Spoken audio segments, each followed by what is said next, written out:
इसमें मेरी क्या गलती है? आप मुझे पढ़ाई करने क्यों नहीं देते?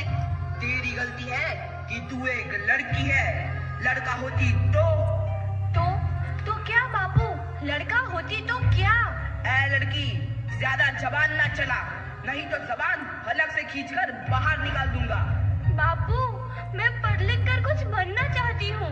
मेरी पढ़ाई ना रोको बापू।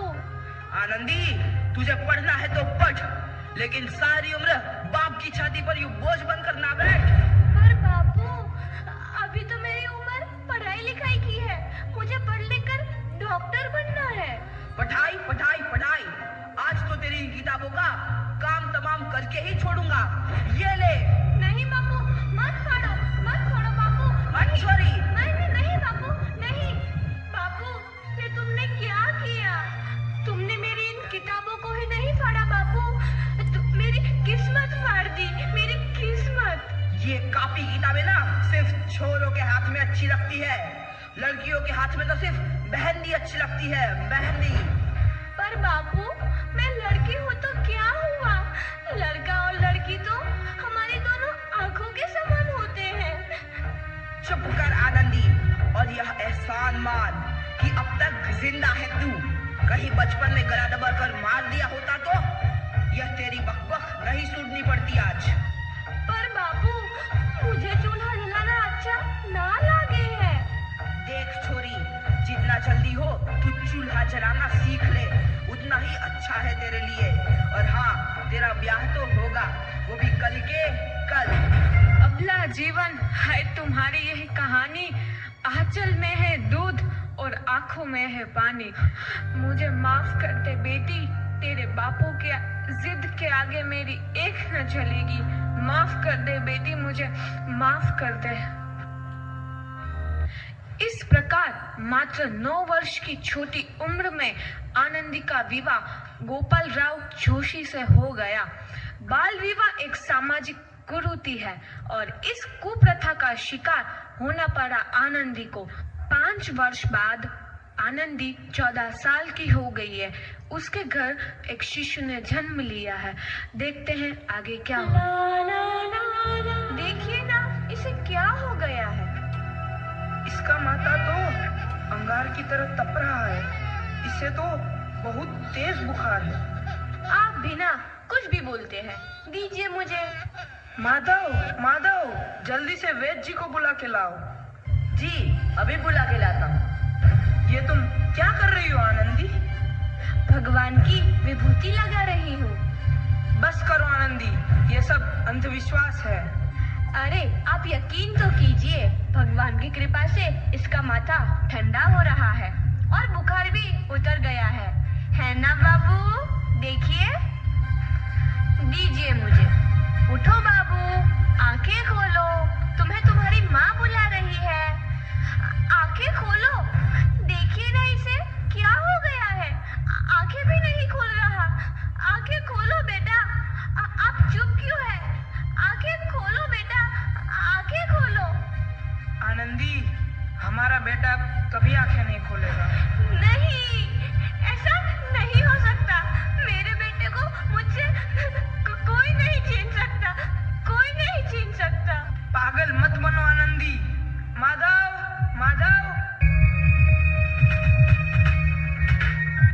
आनंदी, बंद करो ये पागलपन। भगवान ने मेरा बच्चा छीन लिया। भगवान ने नहीं, तुम्हारी अशिक्षा और अंधविश्वास ने तुम्हारा बच्चा छीना है। अगर तुम पढ़ी लिखी होती तो आज हमारा शिशु जीवित होता। तुम अनपढ़ थी आनंदी, अनपढ़। नहीं, अब मैं अनपढ़ नहीं रहूंगी मैं अनपढ़। मैं पढ़ूंगी ताकि कल किसी और आनंदी को इलाज के अभाव में अपना बच्चा ना खोना पड़े। शाबाश आनंदी, और यही तुम्हारे अपराध के लिए प्रायश्चित भी है।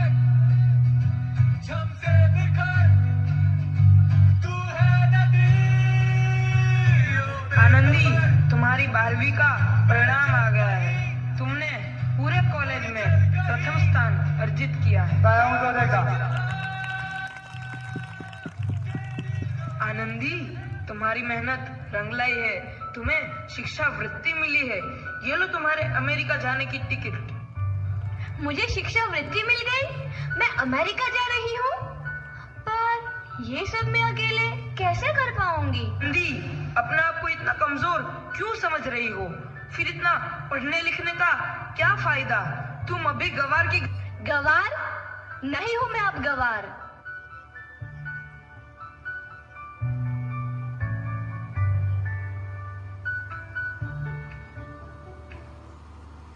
तो इस प्रकार 7 अप्रैल 1883 को आनंदी अमेरिका के पेंसिल्वेनिया के लिए रवाना हुई और 3 साल बाद उन्होंने डॉक्टर ऑफ मेडिसिन की उपाधि प्राप्त कर ली।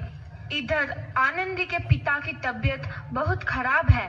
आगे क्या होता है देखते हैं। लगता है अब मेरे जाने का समय आ चुका है। अब मैं नहीं बचूंगा। ऐसा मत बोलो।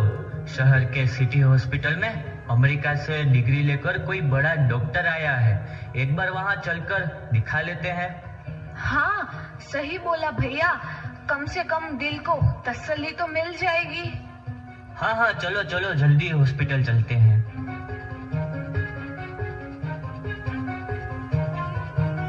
इस मरीज की हालत तो बहुत ही खराब है। कोई चमत्कार है इसे बचा सकता है।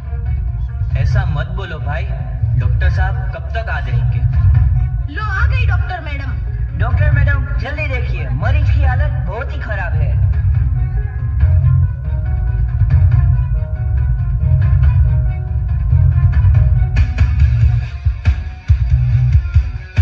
अब आप बिल्कुल ठीक हैं। मौत के मुंह से आपको बचाया है डॉक्टर मैडम ने। डॉक्टर साहब ने मुझे बचा लिया। मुझे मिलना है डॉक्टर साहब से। डॉक्टर साहब नहीं, डॉक्टर मैडम बोलो। डॉक्टर मैडम, उन्होंने ही तुम्हें जीवन दान दिया है। लो आ गई डॉक्टर मैडम, मिल लो उनसे। डॉक्टर मैडम, आपका बहुत बहुत धन्यवाद। आपने मेरी जान बचाई। इसके बदले में मैं गरीब भला आपको क्या दे सकता हूँ? वचन चाहिए मुझे कि कभी ये नहीं कहोगे कि लड़कियां कुछ नहीं कर सकती। वचन? ये कैसा वचन? अरे श्यामलाल, तुमने पहचाना नहीं? तुम्हारी बेटी आनंदी। आनंदी? मेरी बेटी आनंदी डॉक्टर?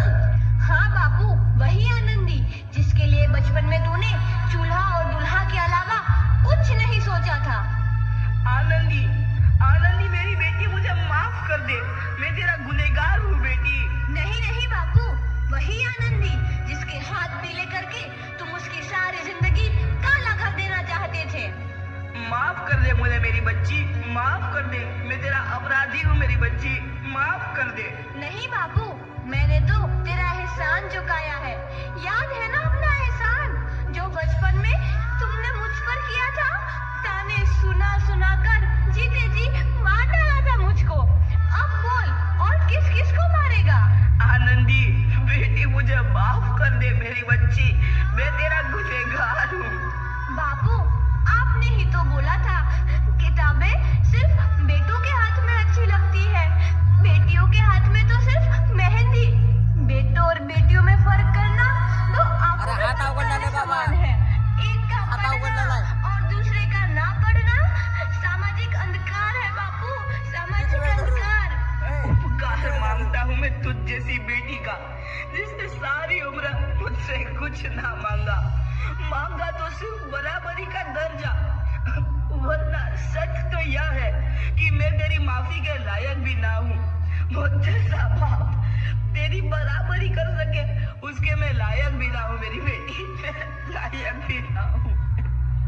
अपने बापू को क्या माफ नहीं करोगी आनंदी? माफ कर दो आनंदी, माफ कर दो। सुबह का भूला यदि शाम को घर लौट आए तो उसे भूला नहीं कहते। बापू। तो इस प्रकार आनंदीबाई जोशी ने अपनी मेहनत और अटूट इरादे से न केवल भारत की पहली महिला डॉक्टर बनी, बल्कि आगे चल के उन लड़कियों के लिए सुनहरा रास्ता दिखा गई जो जीवन में कुछ करना चाहती।